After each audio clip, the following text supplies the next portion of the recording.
Okay, let's talk about something real. What if the key to true, unshakable emotional strength wasn't about building thicker walls? What if it was about, finally understanding what's already inside you? Today, we're going to dive into a really powerful path to resilience. And our guide is going to be the incredible psychological work of Carl Jung. I mean, it's a powerful thought, isn't it? The wish to just be immune, to have nothing hurt you ever again. No criticism, no rejection, no betrayal. Just making that quiet internal ache finally stop. We all dream of becoming untouchable, right? To finally get a break from having to be strong all the time. And so what do? We build walls. We build this emotional armor. We numb ourselves out. We hide. We put on a brave face and pretend we don't care. But here's the crazy paradox that the psychologist Carl Jung pointed out. The more you try to run from pain, the more it ends up running your life. You basically become a hostage to it, controlled by every little word, every action, even every silence.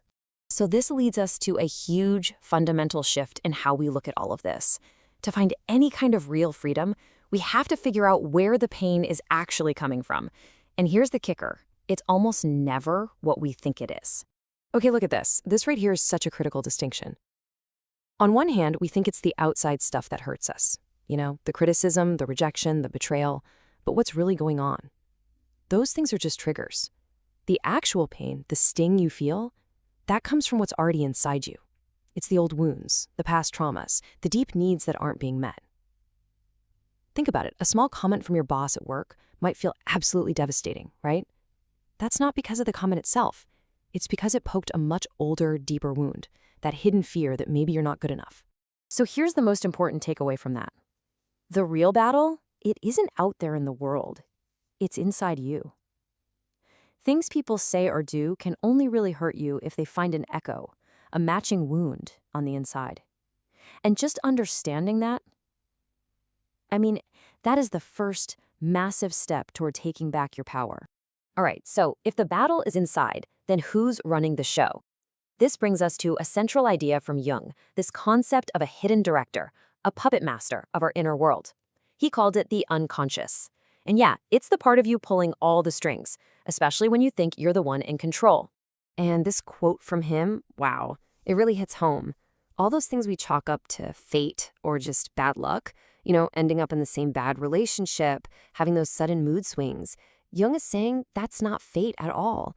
That's just your unconscious mind running your life from the shadows and playing out the same old scripts over and over again. So what even is the unconscious? Well, think of it like this giant active basement in your mind. It's where you've stuffed everything you don't want to deal with, all the forgotten memories, the old hurts, the deep fears. But here's the thing, they don't just sit there quietly. Oh no, they are a living, breathing force constantly shaping how you feel and what you do every single day. And this is exactly how it shows up in real life. Have you ever wondered, why do I keep picking the same kind of partner? Or why do I always mess things up right when they're going well? That sudden anxiety, that explosive anger that seems to come from nowhere? Yeah, that's not bad luck. That's not fate. That's your unconscious, screaming for your attention. It's trying to tell you something. Okay, so if building armor is the wrong move and our unconscious is secretly running the show, what's the answer? Well, it's not to build bigger, better walls. The real solution is to do the opposite. It's to turn around, face inward, and actually embrace the very parts of ourselves we've been trying to hide from. Let's really look at the difference here. You've got two paths. The first is false strength, that armor. It's all about pushing things down, denying how you feel, hiding behind a mask. And sure, it might feel strong for a minute, but it's brittle. It's fragile. It's exhausting to keep up. And it's lonely. But then there's true strength. This is the Jungian path. It's about integration. It's about acceptance, awareness, embracing every single part of yourself, and just observing your feelings without judging them. Now that kind of strength, it's flexible. It's solid. It's real. Jung actually had a beautiful name for this whole journey. He called it individuation. And really, it's just the process of becoming who you were truly meant to be all along. And the part I absolutely love, the key distinction here, is that this is a journey toward becoming whole, not becoming perfect. It's about finally owning all the different pieces of you, the good, the bad, the light, and the dark. So, what does this path actually look like? Well, you can think of it in a few steps. First, you have to see the mask. Jung called this the persona. It's that polished, perfect version of yourself you show to everyone else. Then comes the hard part. You have to turn and face the shadow. These are all the parts of yourself you've pushed down and hidden away, probably out of fear or shame. And then, the final, most powerful step, you integrate both. You accept that you are the mask and the shadow. You're a complete, whole person. And that is where real freedom begins. Now, let's be real. Facing your shadow, that involves pain. There's no way around it.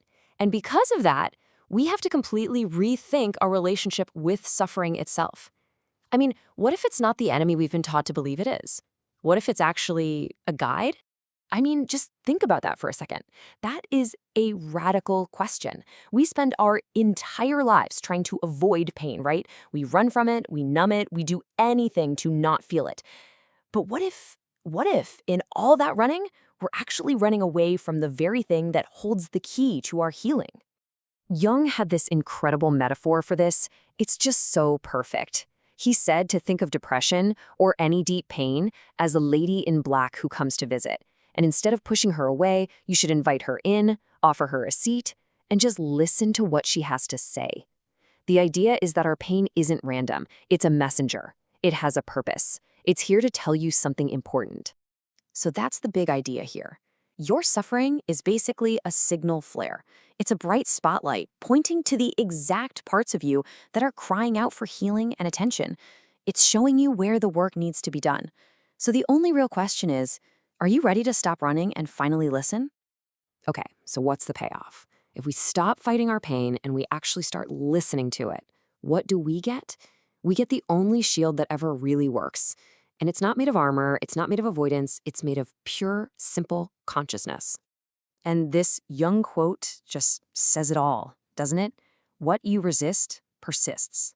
All that energy you spend fighting your pain, your fears, your so-called flaws, it's just feeding them, making them stronger. But the moment you stop resisting, the moment you turn and just accept them, that's when they start to transform.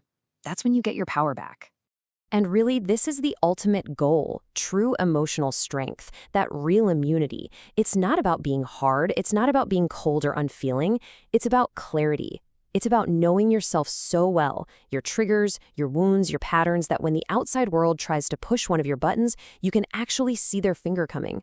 You can watch it happen and you can choose not to react. You can observe it without letting it control you. This metaphor just sums it all up so beautifully. There are two ways to live.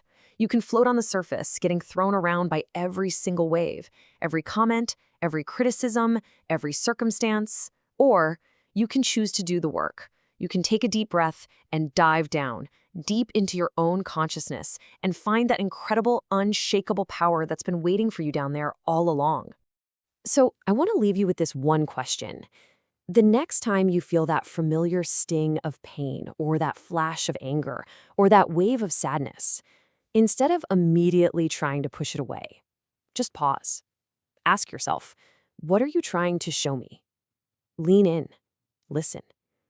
The answer just might be the key to everything.